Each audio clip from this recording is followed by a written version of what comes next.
Since we can't turn it off, we're going to have to shut it off manually by unplugging the battery.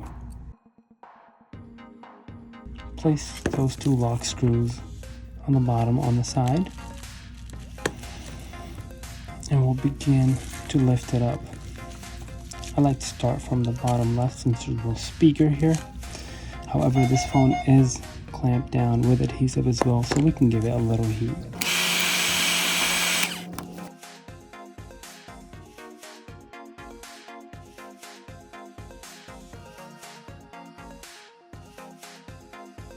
When I insert this, twist it a little bit to the left, nothing more than 2 centimeters, and then push it out. Once we have it pushed out, we can lift it up.